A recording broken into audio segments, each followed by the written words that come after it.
Hello and welcome to another solo episode of the Everyday Legends podcast. I'm your host, Mike Campbell, and today's punchy little loving smack to the face is about love. More specifically, about this term that we have in the vernacular, in the lexicon, self-love.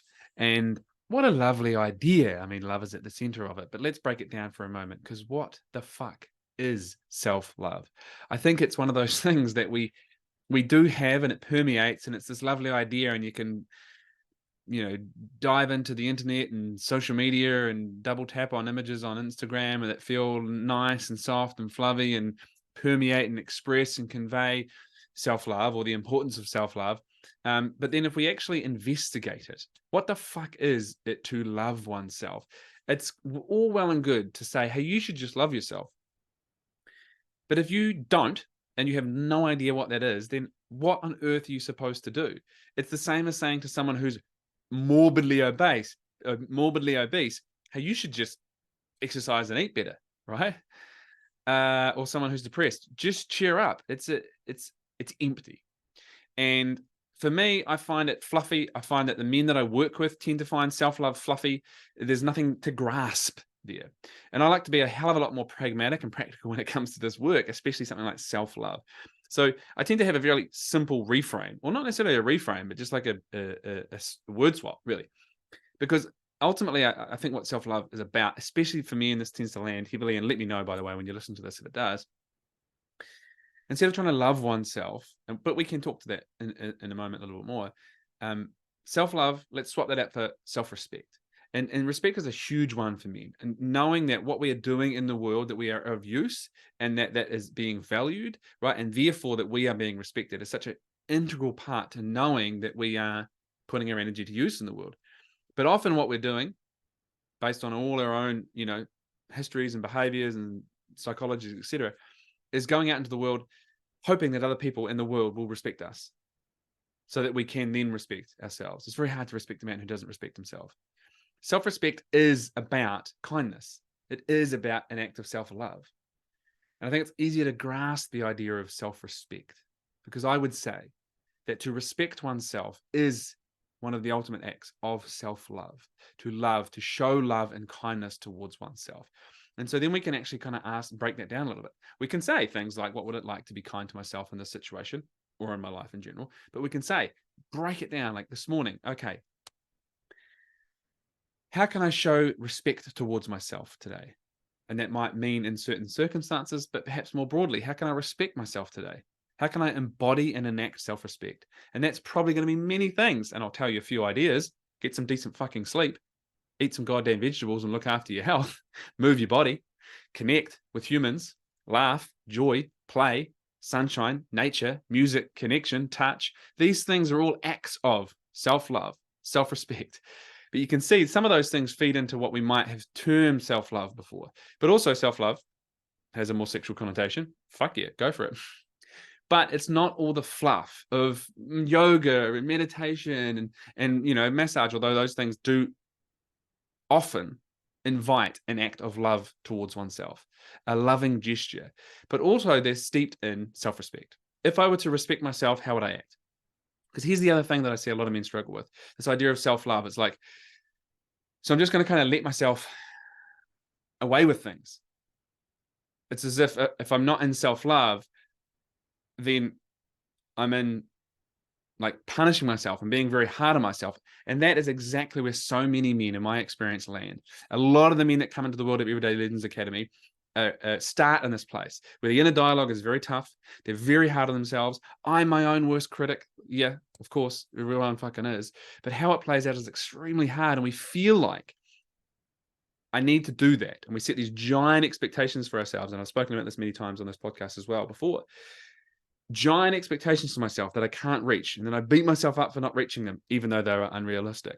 And then I think, well, I should be capable of that, or I should have achieved more. I should be able to do more. I should be able to achieve more, gain more, be more, whatever it is. And so I raise those very high expectations again, and then I can't meet them. And then I just get into that cycle of beating myself up. And we feel like anything different would be letting myself off the hook. That's not self-love. That's not respecting yourself, letting yourself off the hook.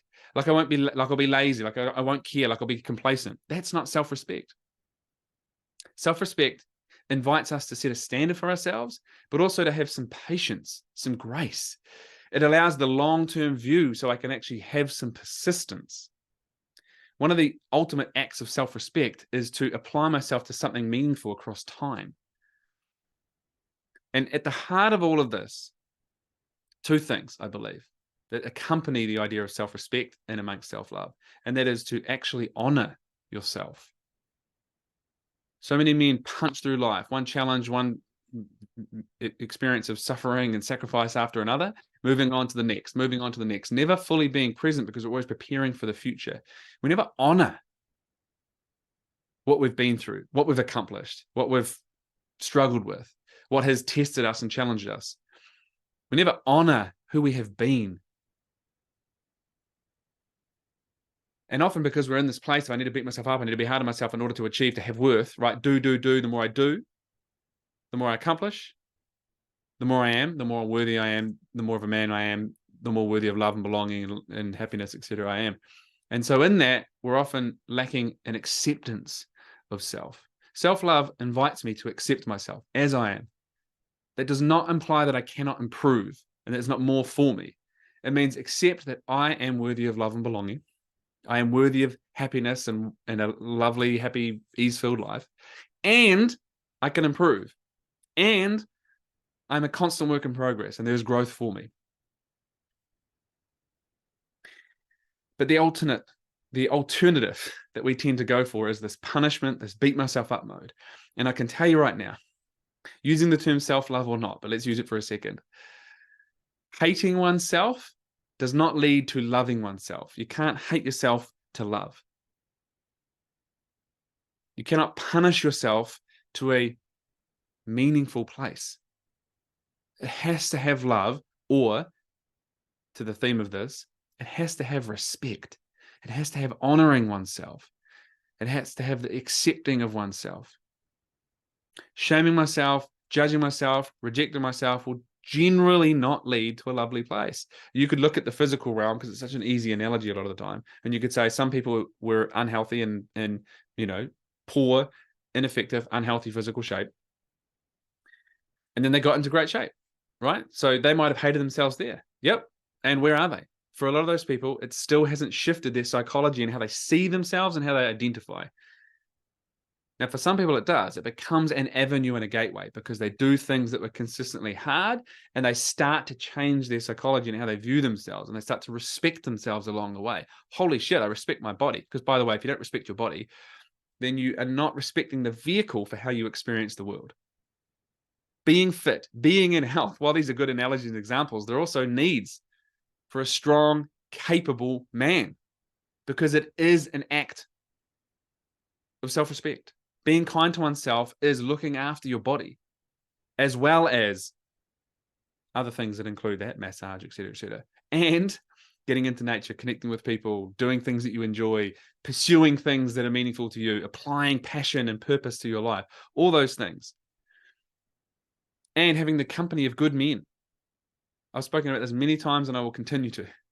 One of the acts of self-love or self-respect is to also have men in your life that can love on you and that respect you enough that when you are struggling and perhaps you can't see it, or you're in a cycle of judging yourself or hating on yourself or not being able to respect yourself, they can invite you, they can remind you, hey, by the way, you're fucking awesome. I see what you're going through. And guess what? I'm not going to accept that shit right now. I need you to step the fuck up because this is the man you are and this is the man that you're capable of being. I love you and I respect you enough to invite you forward. It might feel challenging, but you can feel the love in it because if he didn't love you, he wouldn't say that. If it's based in respect, when we struggle to have it ourselves. So there is my reframe for you today. Self-love, often fluffy, can't grasp it. So then put it aside and go, okay, what would it look like for me to have respect for myself in the way that I hope others respect me? Because respect starts at home. It is hard to respect the man who does not respect himself. We teach the world how to treat us. If you want love and respect from the world, you've got to build that within and step out into the world embodying that. And that won't be love and rainbows and unicorn farts all the times. But if you have that foundation of I respect myself, it will permeate. Gentlemen, that's our show. That's our reframe. Let me know if this lands. Pass this on to the men. There's my challenge and invitation for you today. Pass this on to the men in your life that could do with a little bit of self-love, do with a little bit of self-respect. And to the men that you respect and say, I respect you, bro. So much so that I want to share this piece that really landed for me. I trust you get something from this. You know that this podcast grows when you guys share it, when you share your reviews on Apple, when you subscribe, wherever you listen to podcasts. A loving little hit of challenge to the face, the balls, the head, the heart. Until next time, I'm Mike Campbell. See you then.